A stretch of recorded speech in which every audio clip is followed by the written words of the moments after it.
Welcome to the show. I am so excited about today. I get to be with my new friend Camey. We got to do an episode together a little bit ago, and I so enjoyed it. Camey is incredible. You get to hear some of her story today, and I am just so blessed to know this woman. She is the picture of beauty and resilience and all things good. She's been through a lot and come out shining on the other side, and then now is helping other people to find their resilience and find their beauty and their star. And so, Cammy, welcome to the show. Oh, thank you so much for having me. Yeah, I'm excited. Yeah, I was so excited that I got to do this with you live and in person. We're at a conference, and so it worked out really great. So, first of all, how are you? How is the conference going? Conference is amazing, but I'm just gonna say I'm really glad that I get to see you and meet you again in person. Yeah. Oh, good. So, Cammy, why don't you start by just telling a little bit about your story? Yeah. So I am a wife. I am a mother. I have overcome the odds. I should have died when I was little in the mountains of Guatemala, born with a bilateral cleft palate. It's where you're born without a lip, and in the roof of the mouth without a hole. But God had a different plan. Not only did I survive, but I overcame rejection, fear, abandonment, all the things basically to share my wounds have become scars because God healed them, healed the wound. But now my wounds, my scars are able to point to his scars. Yeah, that's beautifully said. I love the way you said that. Yeah, it's tough. Like I would think that there could be a couple different ways that you could look at it. Like feel like a heavy burden, like why me? Other kids would have died. Like you are a living miracle, there's no doubt about it. But sometimes you can get that, well, why me, Lord? What is it that you have for me? Like, why did I survive? And there can be a pressure with that, or there can be a beauty in that. How do you Yes. I nobody. The truth is that nobody volunteers to go through pain. I mean, we don't want to go through suffering, rejection, all the things. But the reality is that we live in a broken and fallen world, and the enemy comes to kill, steal, and destroy. So sooner or later, unfortunately, we're gonna have moments. But I love how if you invite Jesus into your moments, sometimes you may not always feel him or see him, but he is always working. And oftentimes I can go back in and look back at my life's journey and be like, Lord God, that I went through this because I learned how to survive. I learned how to stand. And then you look back and you're like, hey, you were with me, God, the whole time, even though I didn't know. Yeah, it is always incredible when you're on the other side of something and you look back. It's like hindsight 2020, right? But when you're going through it, Yes. it can be so painful and so difficult, and you wonder what good, Lord, can you bring from this? Like I'm a believer that God doesn't give us illnesses, God doesn't smite us in some way, but illness happens or yes, exactly. Things happen, and it's what you do with it, right? Like you can wallow and be in self pity, or you can say, "Hey, Lord, I went through this. You got me through it. Now what?" Yes. Just remember you might ask me earlier, but my question that I sometimes ask myself is, Tammy, do you want to be better or do you want to be bitter? Because you can look at it from different angles. And I choose most of the time, not all the time, but most of the time, I choose to, Lord, be better. And I don't know why I had to go, I don't know your plans, but Lord, I say, rather than us saying, God, why me? I'm like, Lord, use me. Let my scars encourage other people to be willing to show their scars. My word, yeah, that's so good. Tell me some of the ways you do that. Like you're on a mission. I am on I love it. And so, what? Tell me about that. Yeah, I mean, I am on a mission. I'm not chasing a platform, but I am chasing people. I am ready for the Lord to use me to help set captives free. Because we can become in bondage. If we decide to become bitter, we can be in bondage. But like I said, I want become better so that they're not blackmailed by the world and by the enemy to hide our scars. That's what we want to do. We don't want people to see our scars. But I'm like, no, let's show our scars and where we've been. It's our testimony. Other people be brave enough to show their scars, their wounds. It may not be a physical wound or a scar, but it might be an internal, like, just a wound in the heart. Right, right. Lots of people go through a lot of trauma, and there are so many things that it is so difficult to even fathom that people have gone through, and you just wonder why, why such trauma has to happen and whatever. But I love what you said earlier that God healed your wounds, and now you have scars, and scars can kind of be a badge of courage in a way, I would say. Yeah, I mean, I don't want scars, but the truth is that I'm going to take them and I'm going to hang them. But I'm so grateful that I have scars because it shows a story of where I've been, but it doesn't say where I'm going. Right, exactly, exactly. Yeah, yeah. And throughout our whole life, scars happen, right? Because we let God heal the wound. Yes. So wounds happen, and then the healing happens, and then we have the scar. And it's amazing to me always too that if you have a certain scar, you can relate to people in a whole different way, right? Relate to people that have gone through similar things or the same thing, and you have such a different heart, right? And such a different connection. Passion. Compassion, absolutely. Yeah, yeah. So where do you see yourself going? Like you've written a book. It's beautiful. It's wonderful. Please buy Camey's books. Buy it, buy it, buy it. Don't just buy one, buy a bunch of them, send them out to people. It's so good. And everything will be in the show notes. So you'll be able to contact whoever, buy whatever. But what's your dream? Like, what do you see yourself doing in the next few years? Well, that's the things that are in the works. So we'll just see how the Lord moves, opens up doors. But I see that my story will become a movie one day so that it will reach a larger audience. And there's not a ton of information about clefts and palettes. So some people don't know. And so I want people to be encouraged by my story. And I mean, I'm just taking it one step at a time and seeing how the Lord works, orchestrates, because He will. And I just have to be willing to be patient and along that journey. And I'm in it. Okay. I'm in the long run. Yeah, that's so cool. It would be so cool if it was a movie. It would make a great movie for sure. So hopefully that does happen. Meanwhile, though, you're getting your story out with your book. You're getting your story out with interviews and doing different things, which I'm so impressed with because it can be very difficult to talk about the hard times in your life. Like you're just kind of bearing your soul, right? Yeah, yeah. And for some people that's impossible. Like they just want to keep things private, and that's fine. But we need you to be bearing your soul. We need you to be so open. Why do you think what makes you so open instead of just going, hey, this is my private story, I'm leaving it? Well, I think for me, part of it is that my scars are visible.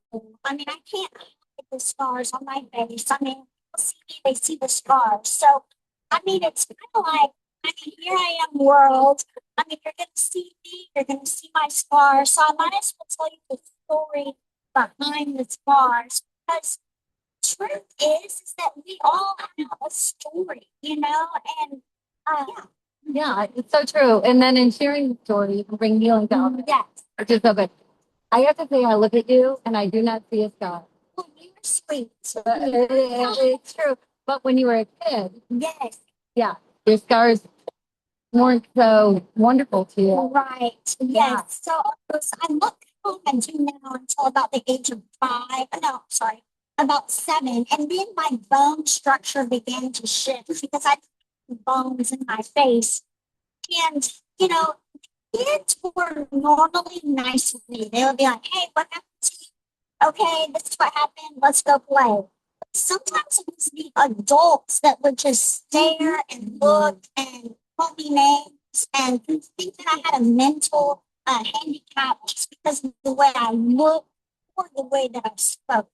Wow. Yeah. Wow. So a lot of wounds, there was wounds of rejection, wounds of feeling like inadequate, that I wasn't enough. But I was starting to view myself through the world's lens and how other people saw me versus how God saw me. Like God made me in my his womb, and I'm fearfully and wonderfully made. And I just had to go back to the basics that, okay, God made me, He made everybody special, unique, and with a purpose. It's so true. It's so true. And there's such beauty in that. There's such beauty in our uniqueness. At- And at the same time, God's so cool this way that people are people all over the world. And we have so much more in common than we sometimes realize, right? I mean, we all get up in the morning, we all love our families, we all, there's so many things that we share that to ever look at somebody and make assumptions about them, call names, ridicule, right? Stare. Like why would I don't understand that. Yeah. No, I mean, I don't either. But I think sometimes people stare for different reasons. It's unique, or curious. But I always tell people, like, if you're curious about something, don't be afraid, but go and ask, like, hey, I saw you. What happened? And when people do that, it's like, yes, like, let's become friends because my scars are visible, but that perhaps your scars are hidden. And so we share that you need a friend. Absolutely. Absolutely. Yes, and you're such a miracle. You're a miracle in so many ways, not just one. But yes, to be born in the mountains of Guatemala, anyone who's ever been to a developing nation, we're talking out in the boondocks, right? Like separated from any big hospital, any big city. And so to be born there already is difficult. Right. To be born with everything that you're supposed to have is already difficult, right? And survival rates are not like they are in developing nations or developed nations. So uh, your odds were definitely against you, and so it is a miracle. And it was your father that took you. Yes. Yeah. Yeah. Do you want for me to share? Yeah, that? So, okay, please. Yeah, yes. such a beautiful story. So I was born in Guatemala. I was born with the cleft lip. And so my biological parents, they did everything that they could to keep me alive. They would take the breast milk, dip it in a rag, and try to squeeze it, drip it into my little mouth. But with little success, Jesus was like, she will not die. She will live. He cradled me in his arms and walked down the mountain to the hospital. The doctors took one look and were like, she's too complicated and you don't have enough money. Let her die. And he walked out of the stairs, he sat down, and he cried over my life. But I love how when life seems hopeless, God will always make a way. And two men out of nowhere came up and said, sir, are you fine? And we pulled back a blanket. They saw the deformity and they said, there is hope. And they led us to an orphanage called Casa Guatemala. And along that way, they gave us food, clothing. We arrived, we met the lady who I later got to meet. So that's so neat. Cool. But Jesus turned around to thank the two men. They were gone. And Angie said that we arrived alone. And I know that that was a divine intervention over my life. And so, the enemy is trying to take you out because God has a plan and a purpose, and He wants to bring you hope in your hopeless feelings right now. Yeah. Wow. Wow. It must have been so overwhelming for you. Yeah. And and what a journey. I mean, we're not talking a little journey. We're talking a big journey to get to that point and then get to the right person. Angels bringing you there. Like it is so cool. And then you came to the US. Yeah, I lived in the orphanage for 2 months, and they were able to keep me alive. And then, I got to the United States, lived in a foster family. long story short, they fell in love with me and I them. They were the only parents I knew, and I was adopted. So I was chosen. They took me in scars, wounds, and all, and really brought me to life, but spoke life into me. That Cammy, you can do it. You will do it, and that encouragement is what brought it. Wow, that's so amazing. It's so amazing. So God bless the couple that took you in and fell in love with you. Who wouldn't fall in love? But God bless them. I mean, we need people that are willing to do that, open their homes and open their hearts, right? Yeah. Yeah. So that's so wonderful. And so, what has transpired since then? You've been back to Guatemala. Yep, I went back when I was 14 years old, got Rita and Jesus, and they are such a loving family. I just honor them for all that they fought for me to stay alive. Because sometimes they're just but they really fought for me. And I am married to my high school sweetheart. We met at the age of 14, about to celebrate our 23rd anniversary. I have three boys who are healthy and amazing, love the Lord. God is All the time. yes. Yes, absolutely. Yeah. Yeah. Oh my gosh. What was that moment like when you met your birth parents? You know, when I originally went, like so excited, but as we're landing on the airplane, I'm like, oh my goodness, what did I just do? I was so nervous. And when I got to meet them, I was overwhelmed with joy, overwhelmed with emotion. But it was nerve wracking.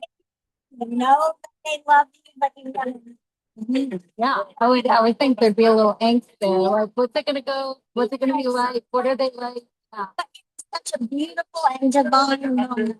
Yeah. Okay. Did you see yourself in them? Like I always thought I had a really high voice because of my club, but when I heard them speak, I'm like, wait, oh, that's Yeah. it was a sweet thing. Oh, that is so sweet. That is so sweet. What are you hoping people take away? My prayer is that I don't know if I mentioned this earlier, but I'm not chasing a platform, but I am chasing to set captives free. Is that I just want people to know that you are seen, you are loved, you are valued by the creator of the universe, and that no story is too far gone, uh, and that there is hope. And I think that if you allow the Lord to come in and heal your wounds, then you have scars, and those scars can be your testimony. Then you can meet other people that have wounds that you went through. Then you can like just need to unlock everybody and say, hey, we're in this journey together, we're in this journey of life. And just be inspired. Yeah, oh, that's so good. Of course, you inspire people. You inspire me.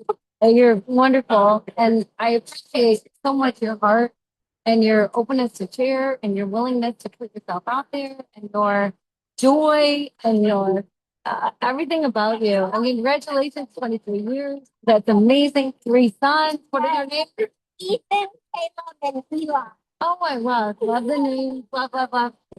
So, 13 and 13. wow. Okay. So she looks like she's 16 and she has a 16-year-old. That's pretty darn good. Thank you so much for this. Thank you for having me. You are a joy and a delight, and just what you're doing for the kingdom. I just honor you. Yeah, well, right back at you. I'm so impressed and I can't wait for the movie. Yes. And I would love an invitation to the premiere. Yes. So keep me informed. Yeah. Yeah. All right. Okay. Well, thank you for being here. Thank you for joining us. If you know somebody who this episode was really blessed, pass it on. Let people know about it. And please look at the show notes and look under the comments and buy Tammy's book and send it to other people. It's so uplifting. It's such a joy to read. It's such an incredible story. You're going to be happy that you got it. So please do that and support and go to the movie when it comes out. So, yeah. All right. And thank you for being here. And I just pray that until we see each other again, that you keep your heart open and you live your love loud.